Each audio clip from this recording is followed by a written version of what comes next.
ಫೆಬ್ರವರಿಗೆ term ಮುಗ್ದಿತ್ತು ಅವ್ರದ್ದು. February ಮುಗಿದಿತ್ತು. ಇವರು ಪೂರ್ತಿ ಹ್ಯಾಂಡ್ ಓವರ್ ಮಾಡಿಲ್ಲ ಅಂತ ಅಂದ್ಬಿಟ್ಟು ಏನೋ ಒಂದು ಕುಂಟು ನೆಪ ಹೇಳ್ಕೊಂಡು ಮಾಡಿದರು. ಅದಕ್ಕೆ ಒಂದು ತಿಲಾಂಜಲಿ ಮಾಡಿದ್ದೀವಿ. ಮತ್ತು ಅವರೇ ಕೆಲಸ ಮಾಡೋದು ಅಂತಾಗಿದೆ. ಸನ್ಮಾನ್ಯ ನಿತಿನ್ ಗಡ್ಕರಿ ಸಾಹೇಬರು ತುಂಬ ಇಂಟ್ರೆಸ್ಟ್ ತೊಗೊಂಡು ಇದನ್ನು ಮುಗಿಸ್ಲೇಬೇಕು ಅನ್ನೋ ತೀರ್ಮಾನ ಮಾಡಿ ಅದನ್ನು ಮಾಡಿದ್ದೀವಿ. ನಾಳೆಯಿಂದ ಈ ಕೆಲಸ ಪ್ರಾರಂಭ ಆಗ್ತದೆ. ಓದ್ತಾಯಿ ಏನಪ್ಪ ಕ್ಯಾ ಬೈ ಹಾಂ ಬಾತ್ ಕೀಜೆ. ಇವರು ಪ್ರಾಜೆಕ್ಟ್ ಡೈರೆಕ್ಟ್ರು. ಈ ಮನುಷ್ಯಂದ ಇವೆಲ್ಲ ಮಾಡಬೇಕಾದವರು. ಆ ಹೆಣ್ಮಗಳು ಅಕ್ವಿಜೇಷನ್ ಇದು ಭಾರಿ ಚೆನ್ನಾಗಿ ಮಾಡಿದ್ದಾಳೆ. ಇನ್ನು ಸ್ವಲ್ಪ ಇದೆ, ಅವಳು ಏನೇನು ಮಾಡ್ತಾ ಇದ್ದಾಳೆ ಎಲ್ಲವೂ ಕೂಡ ಮಾಡಿಕೊಡ್ತಾ ಇದ್ದಾರೆ. ಅದು ಮಾಡ್ತಾ ಇದ್ದೀವಿ.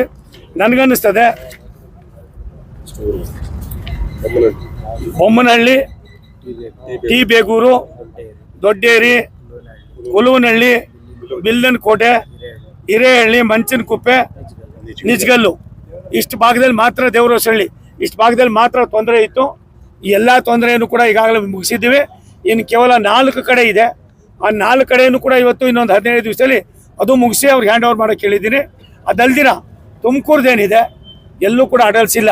ಅಲ್ಲಿಯ ಜಿಲ್ಲಾಧಿಕಾರಿಗಳು ಎಲ್ಲವನ್ನು ಮುಗಿಸಿದ್ದಾರೆ. ನನಗೆ ಭಾರಿ ಇವತ್ತು ಖುಷಿಯಾಗಿದ್ದು ಬೆಂಗಳೂರು ಗ್ರಾಮಾಂತರದ ಜಿಲ್ಲಾಧಿಕಾರಿಗಳಾದ ಸನ್ಮಾನ್ಯ ಶಿವಶಂಕರ್ ಅವ್ರಿಗೆ ಇವತ್ತು ಕೋರ್ಟ್ ಇತ್ತು, 2-3 ಸಮನ್ಸ್ ಬಂದಿತ್ತು. ಅದನ್ನು ಕೂಡ ಲೆಕ್ಕಿಸಿದೆ. ಅವ್ರು ಇವತ್ತು ಬಂದು ನಮ್ಮ ಜೊತೆಲಿ ಇಡೀ ಅವರೆಲ್ಲವನ್ನು ಕೂಡ ಮಾಡಿ ಸಹಕಾರ ಕೊಟ್ಟಿದ್ದಾರೆ. ನನಗನ್ನಿಸ್ತದೆ ಭಾರತ ಸರ್ಕಾರದ ಅಧಿಕಾರಿಗಳು, ರಾಜ್ಯ ಸರ್ಕಾರದ ಅಧಿಕಾರಿಗಳಲ್ಲಿ ಕೇವಲ 4 ಕಡೆ ಮಾತ್ರ ಇದಿದೆ. ಅದು ಇನ್ನು 15 ದಿವಸದಲ್ಲಿ ಇವರೆಲ್ಲ ಮುಗಿಸ್ಕೊಡ್ತಾರೆ. ಇನ್ನು ಮುಂದೆ ಟೈಮ್ ಬನ್ನಲ್ಲಿ 1 ವಾರಕ್ಕೊಂದು ಸಾರಿ ರಿವ್ಯೂ ಮಾಡೋಕ್ಕೆ ಹೇಳಿದ್ದೀನಿ. 1 ತಿಂಗಳಿಗೆ ಒಂದು ಸಾರಿ ನಾನೇ ಬರ್ತೀನಿ. 5-6 ತಿಂಗಳಲ್ಲಿ 6 ಮहीने में 8 महीने में कंप्लीट करने को होता है सर. अभी 10 महीने लग जाएंगे. ಆಯಿತು, ಬಾದ್ ಮೇ 10 ತಿಂಗಳು ಅಂತ ಹೇಳಿದ್ದಾರೆ. 10 ತಿಂಗಳು ಮಾತ್ರ 1 ದಿನ ಆದರೂ ಕೂಡ ನಿನಗೆ ಹೆಣ ಆಯ್ತದೆ ಬೈತಾರೆ ಜನ. 25 ಜನ ಅನಾಮಿಕರು ಒಂದೇ ಕಡೆ ಸತ್ತಿದ್ದಾರೆ ಅನ್ನೋದನ್ನು ನಮ್ಮ ಪೊಲೀಸ್ ಟ್ರಾಫಿಕ್ ರವಿ ಅವರು ಹೇಳ್ತಾ ಇದ್ರು. ನಮ್ಮ ರಾಜು DYSP ಹೇಳ್ತಾ ಇದ್ರು, ಇನ್ಸ್ಪೆಕ್ಟರ್ ಅವರಿಬ್ಬರು. ಇದು ಆಗಬಾರ್ದು. ಸನ್ಮಾನ್ಯ ನರೇಂದ್ರ ಮೋದಿ ಅವ್ರ ಕಾಲದಲ್ಲಿ 3ನೇ ಬಾರಿಗೆ ಅವ್ರು ಪ್ರೈಮ್ ಮಿನಿಸ್ಟರ್ ಆದಮೇಲೆ ರಾಷ್ಟ್ರೀಯ ಹೆದ್ದಾರಿಗಳಿಗೆ ಹೆಚ್ಚಿನ ಆದ್ಯತೆಯನ್ನು ಕೊಟ್ಟು ನಮ್ಮ ನಿತಿನ್ ಗಡ್ಕರಿ ಸಾಹೇಬರು ದಿನ ಬೆಳಗಾದ್ರೆ ಮಾಡ್ತಾ ಇರ್ತಾರೆ. ನಾವು ಕೇಳಿದಾಗೆಲ್ಲ ಹೇಳ್ತಾರೆ ಕ್ಯಾತೋ ಬಿ ಕೀಜಿಯೇ ನೆಲಮಂಗಲ ತುಮಕೂರು. ಇದಾದಮೇಲೆ ನಾವು 4 ಪಥದ ಏನು 2 ಪಥ ಇದೆ ರೈಲ್ವೆದು, ಇಂದು 2 ಪಥವನ್ನು ರೈಲ್ವೆ ಲೈನನ್ನು ಒಟ್ಟು 4 ಪಥ ರೈಲ್ವೆಯನ್ನು ಬೆಂಗಳೂರಿಂದ ತುಮಕೂರಿಗೆ ಮಾಡ್ತಕ್ಕಂಥ ಎಕ್ಸ್ಟೆನ್ಷನ್ ಕೂಡ ನಾವು ಮಾಡ್ತಾ ಇದ್ದೀವಿ. ಒಂದು ಕಡೆ ದಾಬಸ್ಪೇಟೆ, ಒಂದು ಕಡೆ ವಸಂತ ನರಸಾಪುರ, ಇನ್ನೊಂದು ಕಡೆ ಸಿರಾ.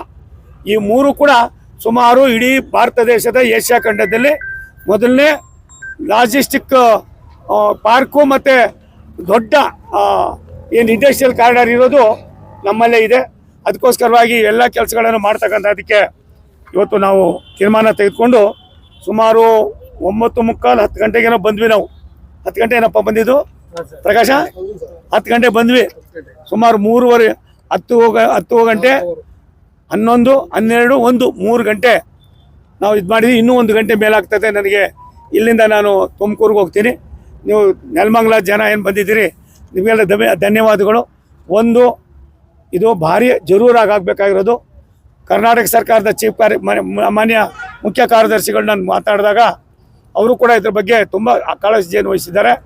ಇಲ್ಲಿಯ ರಾಜ್ಯ ಸರ್ಕಾರವು ಕೂಡ ಮುತುವರ್ಜಿಯನ್ನು ವಹಿಸಿದೆ. ನಾನು ಅದನ್ನು ಎಲ್ಲ ಒಂದು ಕಡೆ ಬೇರೆ ಹಂಗಿಲ್ಲ.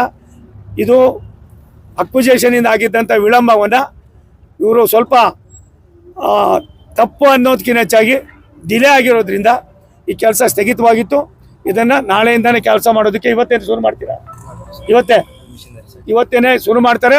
ಆ ಸಂಬಂಧಪಟ್ಟ ಗುತ್ತಿಗೆದಾರರ ಹತ್ರನೂ ಕೂಡ ಮಾತಾಡಿಸ್ತೀನಿ.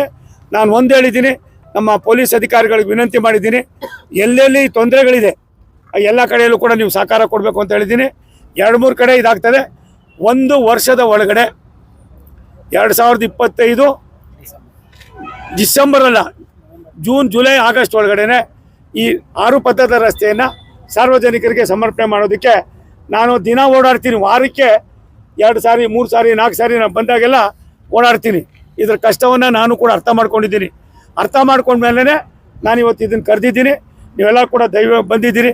ನಿಮಗೂ ಕೂಡ ಆಭಾರಿ. ನೋಡುವ ದಯವಿಟ್ಟು ನೋಡ್ರಿ, ಒಂದು ಉಪಚುನಾವಣೆಯಲ್ಲಿ ಇಡೀ ದೇಶ ನೋಡ್ತಾ ಇರೋದು ಚನ್ನಪಟ್ಟಣ.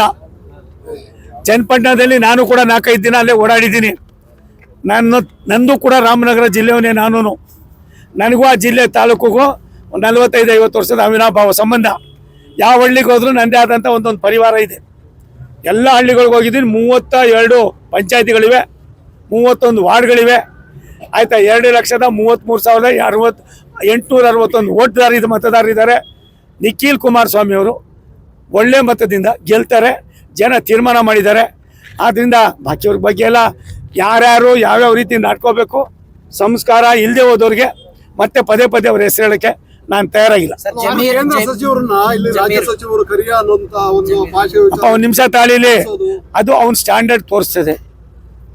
ಭಾರತ ದೇಶದಲ್ಲಿ ಹಿಂದೂ, ಮುಸಲ್ಮಾನ್, ಕ್ರಿಶ್ಚಿಯನ್ರು ಒಂದು ತಾಯಿಯ ಮಕ್ಕಳಾಗಿ ಬದುಕ್ತಾ ಇದ್ದಾರೆ. ಅದಕ್ಕೆಲ್ಲ ಒಂದು ಕಡೆ ಗುಳಿ ಇಡ್ತಕ್ಕಂಥ ಕೆಲಸವನ್ನು ಕೆಲವು ಆ ಸಮಾಜದ ಕೆಲವು ಪುಣ್ಯಾತ್ಮರು ಮಾಡ್ತಾ ಇದ್ದಾರೆ. ಆ ಪುಣ್ಯಾತ್ಮರಿಗೆ ಈ ಚುನಾವಣೆ ಒಂದೇ ಅಲ್ಲ, ಮುಂದಿನ ದಿನಗಳಲ್ಲಿ ಅವ್ರ ಸಮಾಜದವರೇ ಅವ್ರಿಗೆ ಯಾವ ರೀತಿ ಬುದ್ಧಿ ಕಲಿಸ್ಬೇಕು ಕಲಿಸ್ತಾರೆ.